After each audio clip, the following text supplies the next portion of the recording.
Okay. Oh, this is a long one. Okay. So,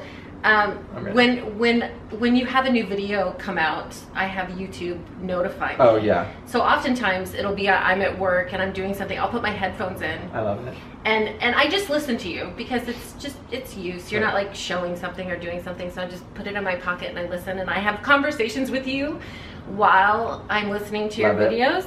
And you did one.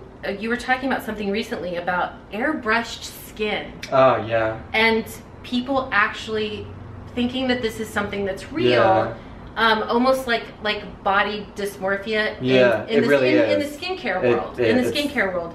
And what I wanted to say about that is that, like, I know I should have pores and things like that, but where what did I write down here? So where I find that I get into trouble or overdo it is when my skin will look, I'll be like, my skin looks fantastic. What have I been doing? And then I'll either keep doing it or do more of it. Anybody part of my club? And then you find yourself not in a good space. And I know that when when I first came to see you for a facial, I had a reaction, and it was when I was using Luna all spring, all summer, all fall. But it wasn't until fall that I actually overdid it. And when a product is working for you for that long, or what you think is working for you for that long. These are great points, because I wanted to bring this up in a separate video, so we'll do it now. Right, and it was my first retinol, and I didn't quite understand it. I was heavily into acids. My skin loved acids, but introducing acids introducing retinols into that heavy acid routine, my skin looked fantastic. But then I started to notice some redness, but then kind of ignored it because I didn't feel it. My skin still looked really good, but by fall I got bit, and I got bit hard. And you explained it to me that retinol exfoliates and acids exfoliate. But anyway, go ahead. Well, yeah. So retinols don't exfoliate the way. I mean, they're not really exfoliating, but they are. Yes and no. They're not technically, but it's easier to say they are. Yes, the surface, but they're spitting up that. Yes, exactly. So forward. No, they aren't, but yes, they are. Like, that's how I like to say it, because it's easier to explain that way. So many things there. So first off, the airbrushing thing is absolutely like body dysmorphic disorder. It's just of the skincare industry. It's crazy. And no, airbrushing isn't real. And you look at, I mean, there's so many people who, whether celebrities or other estheticians that, you know, I've seen a photo of and they look lovely. I see them in person and they look equally as lovely, if not more lovely, but their skin is not as flawless as it is. Even there's pictures of me that aren't necessarily airbrushed, but like there was good lighting or there was good, you know, and so like, a nice cloudy day. Exactly, those things are lovely but not real. So that's also not like, so by trying to go aggressively after that, usually what ends up happening is breaking down your barrier, irritation, inflammation, all of those things. And so a few things with that too.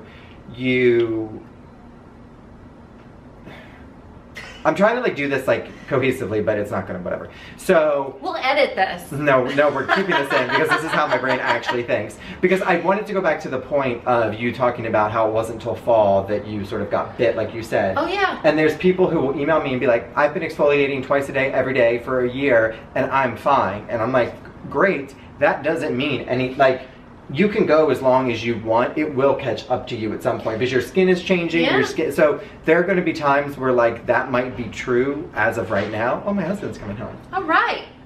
Yay. But that'll be true as of like right now. But then that doesn't mean that it's not going. Or you could add in actives. You could add in other things that are going. The weather could have changed. It was fall time. It started getting. I mean, that's the thing. The humidity dropped out of the air. We could go into so many things like the weather changed. You added actives in. You added not even actives in, just something else in that exacerbated it, or essential oils. Was essential oils. And I think that's what adds to the confusion is that these types of things will work for you for a long period of time. I mean, I started using Luna in April. Right. that year, a couple years ago. And it wasn't until fall. Right. And I was very confused. And when I came and saw you for my facial, all these light bulbs started going off as to exactly what I had done. And even though it was over a period of time, it still can happen. It's absolutely. And maybe to take a break from something is not a bad idea. Ever. Although I can say I'm on a break from retinol right now. I miss it so bad. I miss so hard. I miss it. So I've actually had like very in-depth and lovely conversations with Nerida about retinol and my skin too, because my skin last year, which I've talked about, for the first time I had a contact dermatitis sort of breakout through my forehead, which was actually, so this was to the point of what we were talking about, but I mixed in another thing, which I didn't even put 2 and 2 together, was I was using retinols regularly, fine. Using acids regularly, fine. When I say regularly, for me, like acids, that's once or twice a week. So, but that's just me. But that was you. That's you regularly. And that's I was finding my like perfect little place with that. I then had an SPF that was a physical chemical mix, which I actually love. This SPF, it has nothing to do with this SPF, but I happened to I know, it's like, it's not the product's fault. No, it's just that it's just like literally bad, like a perfect storm. It was truly a perfect storm of like using enough retinol, using enough acids for long enough, introducing this SPF with a little bit of chemical SPF in 120-degree weather you in also the desert. were exposing your skin to your acids and retinols while you're in Seattle is one thing. But then to go to a very hot climate, even if you weren't using SPF, if you were indoors using those retinols and those acids, your skin would probably ask for an adjustment even then. Exactly. But then you added the chemical SPF on top. And then I also have like my own internal heat, like I talk about, like I just talked about a second ago again with like, and so all of that together created this storm that happened to be over here. That's why I keep pointing over here, but it just over here. But it looks fantastic. Thank you. But yeah, it was crazy because of course I didn't think that was the problem at all, and I was just like bumping up the exfoliation. So then this gets us into a whole nother topic too. Right. No, like the confusion when something is first happening, and I know when I'm trying to troubleshoot something, it's sort of like this demand for overnight fix. Like I put this on and my face was perfect the next day, and it's just like your skin is your health. It's so many more other things, and things just take time. Things really do just take a little time. And something that gets, and I think you will probably have had this experience, but sometimes the way skin looks when it's over exfoliated is actually how it looks when it's not exfoliated enough. So sometimes you can have like dehydration and feel dry and flaky and feel all these other things. And then think that you need to exfoliate more, but really you're over exfoliating. You've broken down your barrier, so you are flaky and you are experiencing all this. So it can happen with breakouts too, so it's confusing. I know when I've overdone it, I do feel a heat. Yes, to me that's the clearest marker. No pun intended, red flag. It literally is red and hot, and that's definitely because most of the times things are very similar, but heat and the redness and any of that around either a breakout or in the skin that you didn't necessarily have to start with, that's sort of the biggest red flag. A sign of irritation. A sign of irritation. So a point about the red flag thing too, and how you can sort of see when you've tipped the scales from how I was saying that like if the skin's under exfoliated or over exfoliated, it can look the same. Dehydrated, flaky, possibly broken out. You know, wrinkles might appear deeper. But the big thing is, and you brought it up, heat in the skin and redness in the skin. And those are, so literally redness is the red flag, especially if it's not something you've had previously. Or like a tight kind of feeling. Yes. Like my skin is asking. Oh yeah, it just does not feel comfortable. And actually, an under exfoliated skin will feel more comfortable than a over exfoliated skin. There'll be less heat. I mean, it truly does. You might have other issues, it's got protection, but it will feel more comfortable. But and I don't know if I was saying this earlier, but I always laugh that, and to your point of like skin's going great, and then like all of a sudden you tip the scales. I know how to get my skin really great for appearances or to make it look really nice and almost airbrush-like, knowing the next day it'll be awful. That you'll pay for it. It'll be irritated, it'll be broken out, it'll be... So will you still do that? I have actually stopped, when I was testing more and more... When was the last time you did it? It's been a while, actually. Yeah. Does it feel less and less worth it to do? Yes, yeah. And I feel like now I have a better, like, just everyday slate that, like, I don't need to do it as much. Other tools. But I remember it was actually for Amy Schumer came to Key Arena, the arena that's like right. She rules, by the way. She's awesome. Yeah. And she came on New Year's Eve like 2 years ago, and I just wanted to like look really nice. Right, so I did it. That was actually I think the last time I did it. Maybe it was a subconscious New Year's resolution that I was going to stop doing. Like, okay, that's enough. I did. Yeah. But anyway, that's that. Red flag. I know. Yes, that SNL skit. I thought this was interesting that I actually will calculate out my day to figure out if I can get away with not wearing SPF. Yeah. Because I hate it. I hate it. You know, and living in Alaska, I can get away without SPF for a long time. So when I actually start having to wear it again, I get grumpy about it. I know. And you know, I say like I say jokingly, I hate it. I love it. What it does, like I love it. I actually love it. What it does for the skin and what it's doing. No, we need it. Yes, we need it. And I do love it, but I hate it. But Narita brought up a good point in the video we did together, and she said it's super important, but she's finding, and I'm finding too, and I think this also goes back to acids and retinols and actives and everything we have, is that less and less people can tolerate sunscreen, and specifically chemical-based. The chemical sunscreens. Not to say you can't, because there's going to be people like, I'm fine with it. And that's great. If you are, you're lucky, because I actually love the way chemical sunscreens wear on the skin. I just personally can't really do that. And like you were saying before, retinols, acids, and then a chemical sunscreen. Oh, for sure. Could be a combination. Absolutely. That could then, narrative will say, there's an intolerance here. Yeah, exactly. You know, not that that's what always is happening, but we are using more actives. Absolutely. I mean, I am. Whether it's high percentages of vitamin C or alpha hydroxy acids or beta hydroxy acids or retinols or getting more treatments, getting microdermabrasions. And I always think about the cleansing that I'm going to have to commit to do to take that SPF off. And then there's that too. That SPF off. That the days, and here's another thing, I love my skincare. Right. So then I have to put SPF over it? Right, I want to, like, that sort of like day at home or a day where I don't eat SPF. I feel like I'm enjoying wearing my skincare, and then I have to put SPF on top of it, and now that little extra feeling kind of goes away, I guess. In the fall and winter in Seattle, I have a lot of clients who really like coming at like 4 o'clock, because usually by that point the sun is down in Seattle at like 4:30, 4:45. Right. So then they can actually finish their facial with no SPF, and they love it. Who wants SPF on their facial? I know, after a facial. I know. You did that to me. I'm sorry. I know. I mean, I'm good about it. Like 10 o'clock in the morning. I needed it. But you know, another interesting thing is back in the day, 15 years ago, but 20 years ago, whatever, you know, SPFs were SPF 15. That's what we were wearing. I remember I had an 8. And 4. And so now I think people there are was wearing an SPF 4. 50, which is great. But because of it, you are getting more of the SPF ingredient. You are going to react more to it, and then combined with acids, retinols, I'm wearing an SPF 50 today because I knew I was coming out. And then I have my No Foundation serum from Perricone has 30 in it. Right. Because I sort of think if I put on an SPF, and they always think you need this much SPF. Yeah. Well, I think if I put on enough of that and kind of let it sit in the SPF 50 and then put my SPF 30 makeup on top, I feel like I've got enough. I was going to say, you know, you're not, which you know this, but you're not combining, but some people do. I'm not SPF 80. You're not SPF 80, but yes, chances are, in terms of those two, you have fully covered your face. That's kind of how I feel. Yeah.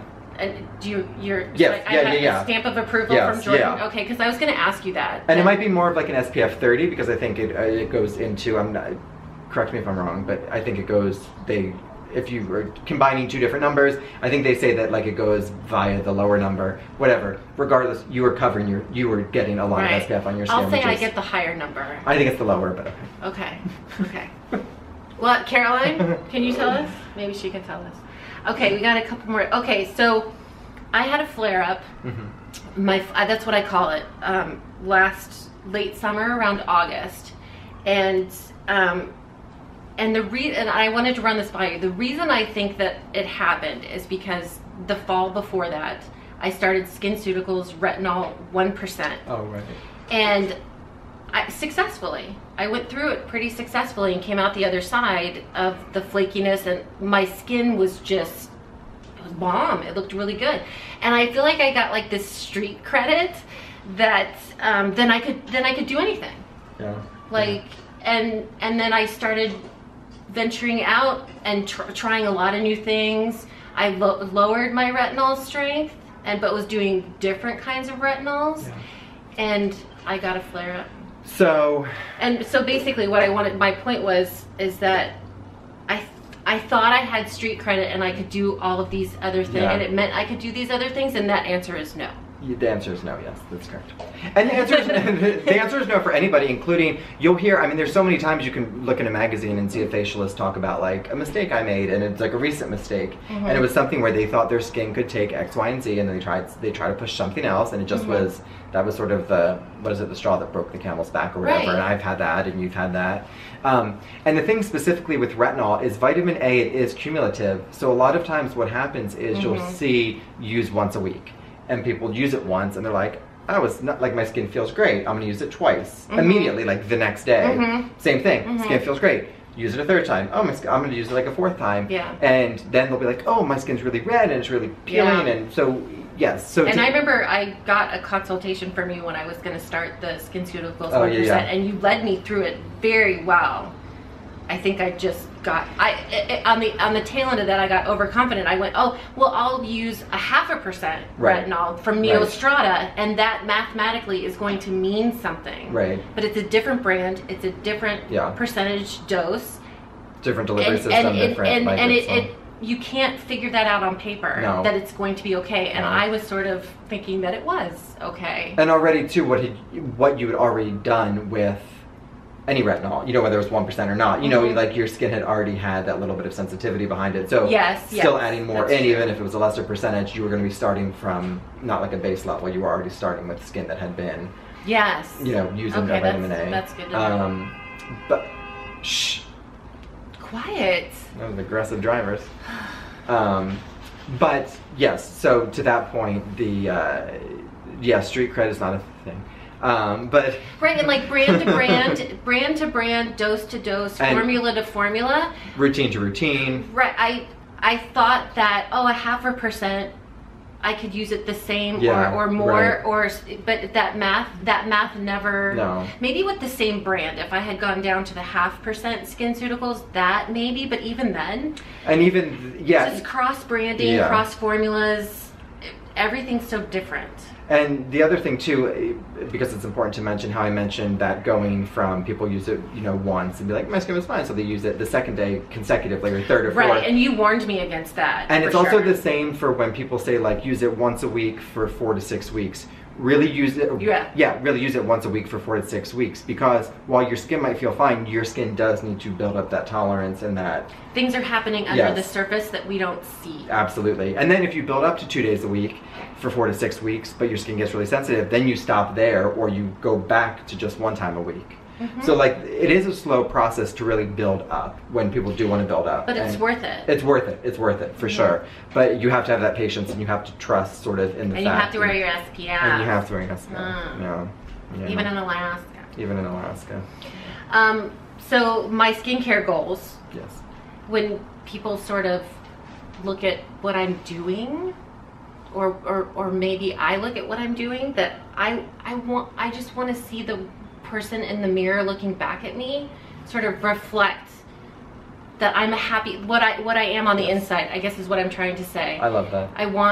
I feel happy, and I want to look in the mirror and not look haggard and tired and rough and red or splotchy or anything like that. But those are my goals. I'm not trying to look like my husband is with an inappropriately underaged woman. You know, that type of thing. We were talking about that earlier. But I'm not trying to capture something. Right. I want to be the best me. I love that. And I just want to look in the mirror and be like, hey, I know you. I see you, and you look like a happy person. I love that, and I actually would say my goals are exactly the same. I don't feel, I mean, I've talked about, like, I do get a little Botox here and there. I like my active products. I like things that, like, help encourage aging gracefully, but at the same time, and I've talked about this too, I've never met somebody who is, like, angry on the inside or carrying something with them that looks stunning and flawless and beautiful on the outside. It just doesn't work that way. And, you know, like, yeah, maybe if they're younger, but they might not have, you know, breakouts or something, but their skin, it gets worn down. Like, you're wearing it. And anybody I know that truly is happy and fulfilled and is reducing their stress as much as possible. Right, stress is huge. It's huge. Yeah, it's huge. And it comes through. It comes through. Maybe when you're 20, stress doesn't show as For sure, of course, yeah. Or but then you're not worrying about it. If you don't get a good night's sleep, nobody can tell. Right. But I think as you get older, for sure, stress will show. But it's a great point for many reasons, because that's how not how everybody. I'm not here to tell you that, but just say me. It's you for you. Yes, it's perfect because it's exactly how I feel, and that's how I want to be as well. 2, it brings up another point, product specific, that I mentioned in another video where I was talking about getting opinions from too many people, or people that weren't necessarily professionals, or people that weren't even seeing your skin, you know, in person. Is that you don't know where people's goals are too. So there might be a certain skin type, there might be, but everybody's approach is different. Somebody just wants hydrated, glowing skin and they don't want to use actives or retinols or acids. So they're going to be after something entirely different. Somebody just wants to, like you said, like you just want to look and feel as like happy and as like fulfilled on the outside as you are on the inside. Right. And you know, somebody else is going to be something different, and that's awesome, but it's different. So some people want to completely change their face. Totally, which is that's fine. If like there are like things that you want to fix, like by all means, like fix it. Right. But to that point, then you can't be taking all these, because everybody's coming from a different place, and it just adds another piece to the puzzle of confusion. You know, we talked about how weather affects What's your everything. approach? And what are your goals? Right. Yeah. And so this is the biggest piece, and not everybody's going to be on the same page. So I think it's a perfect. And to find people on YouTube or people on Instagram or even brands that sort of speak or reflect how you feel, right? And you can keep your focus there and sort of quiet out. Absolutely. You know, that just takes time and figuring out what you actually want and what you like. So. And that's actually the other thing too that I do want to say. Is it takes time, and you know, it's something that Jane Scrivener always says, and I love her quote, which is over time, not overnight, about products in general, but about so many things, about learning, about any type of education, but specifically when people say like, I'm confused, I read this one thing one time at one point, and now I've heard like completely, like you do need to take time to sort of figure out, like let it marinate. You let it marinate what you want, what your goals are, and then finding the brands or the YouTubers or the Instagrammers that reflect that and relate to them and have those conversations and not just sort of blindly. I'm always wary of someone who says, oh, I used this product last night and I woke up and my life has changed, you know. I cringe when people say that about my product. I'm like, no. Whenever anybody asks me, I don't know that I've ever woken up the next day after using a new product and seen something, even with Luna. I remember when Luna first came out from Sunday Riley, and people were literally like, the next day my skin was amazing, and I'm like, that's fantastic. Right. But when I got it, I think it, you know, I noticed my pores did look smaller and my skin looked more refined, like smoother. But that was after 5 or 7. I think I actually like counted the days, because it was so many people were like, the next day, oh my god. And I thought, okay, I'm gonna count. I'm gonna count my uses and be like, okay, you guys, today I actually woke up and my my skin looks smoother. But it was 5 or 7. And so yes, I cringe. Uses, I cringe at that, because it doesn't mean anything either way. It doesn't mean good or bad. It's just a reaction your skin had. You know, there could have been great moisture in the air. You could have not maybe had alcohol. You could, you know, you got a great night's sleep. Like, it could be a combination of all these things. So it's not necessary. So I hate to have the weight put on the, like, product was so great this one time I used it, or vice versa, the product was so bad. You need to give it and a is chance. It gonna, and if it did that for you that one night, does that mean it's gonna do that again? Yes, cat's acting up. Yeah. Perfect. Just the way we want it. But but yeah, like if you do wake up and it is the product that did it, you have to try it again to see if you can actually rely on it to then do that again for you. Well, right, and then find the right balance of that product too, like we talked about, and sustain it and not use it all the time. Because wouldn't that be nice if I could put something on and the next morning be like, you guys, wow. Absolutely. Like every time. Absolutely. Every time. I mean, make that product? Are you working on that for me right now? I'm working on that product. I'm working on that product. And speaking of, my last note here is I love Hydrate. Thank you. I do too. I love it. I think when I discovered it, was after my facial with you. But all these hydration serums that I had tried broke me out.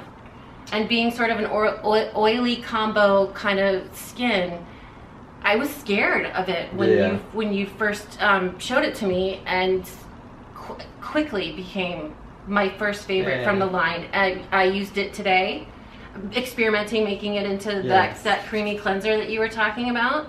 And here 2 years later, I love it. Yay. I love it, and it's on my Instagram all the time. You can around my eyes. I know, yeah, I love it around the eyes. It's fantastic. People who we had a debate about eye creams around the eyes at night, and whether or not they can be too heavy. And that's a big, like, that's another split. I'm so glad the cat's acting up. I know, he's on the fridge, you guys. Get it. Yeah, there's actually a big split with people who are like, absolutely wear your eye creams, moisturize, protect, and there's other people that think that the moving around, the rubbing of the eyes, the sleeping, the eye cream does migrate up, and a lot of people think the thicker, heavier eye creams will migrate up and actually seep into, the eye, creating more puffiness.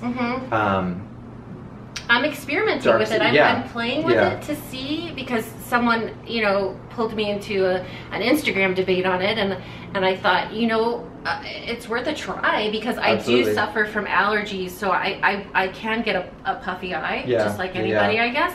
And I can't say neither here nor there, but it's nice that I have Hydrate, and I can put that on. Yes, absolutely. And that's not an eye cream, and I can go to bed and feel like I have nourishment. Right, and there's protection, hydration, absolutely. But I don't have to put an eye cream on. But it's just. No, I want it like. I know, Hydrate is great, and it's great too, because every skin type needs hydration, needs that water, getting the water in the cell hydration. I think there's very few skins that don't need that. The fact that it's unscented, the fact that it's aloe and glycerin and soothing extracts and hydrating extracts, and all the words. I could make, we could put silicone in there and make it feel a little bit more silky, I think the only other one that worked for me was Advanced Night Repair. Oh, yeah. But loaded with silicones. Right. So, which doesn't bother my skin, but when I'm layering things on for the day, rolling was so easy. And I know some people might say that Hydrate has rolled with like makeup or something, but I haven't experienced that, and I know majority of people haven't experienced Well, and I was going to say I did. Rare. Oh, hi. Do you want to make an appearance too? Okay, well. He's coming. He might come. This is the other one. This is Gamache. Hi. I'll stay still. But I did a thing on that too, is the fact that there's so many interactions with rolling and pilling that there's not a concrete answer. It could be what you're layering with, how you're layering, how much you've layered with, whether it was applied on damp or dry. Did you exfoliate? How much pressure are you using when you apply? And then back to Are you a patting person or a rubbing person? Right, and is it doing it when you apply it, or is it doing it afterwards when you've touched your face 600 times during the day, like we talked about? I just touched my face. My new thing is to not touch my face. I just did it. I know, but like I said, I do the same thing. Yeah. But that's what I feel like a lot of people experience rolling or pilling, is that they've been touching their face all day and they're like, the product's doing that. I'm like, but you're also physically doing that. So, possibly, yeah, very possibly. But Liz, this was so nice. Thank you so much for coming. I'm excited. I feel like this is going to be like 4 videos. How many videos are we going to make? I feel like it's for sure 4, at least. It might be 4 long ones. And if my mom sees this, hi Mom. Hi Mom. Hi. But thank you guys for watching. Thank you, Liz, so much, and I hope we can do more of these soon. Keep making me more products. I will. I absolutely will. Bye, guys. Hi, everyone. Thanks for watching. You can subscribe by clicking the black JS circle down below so we can stay in contact and keep talking. To watch more videos, you can click on the link here, or possibly here. Thanks for watching. Bye.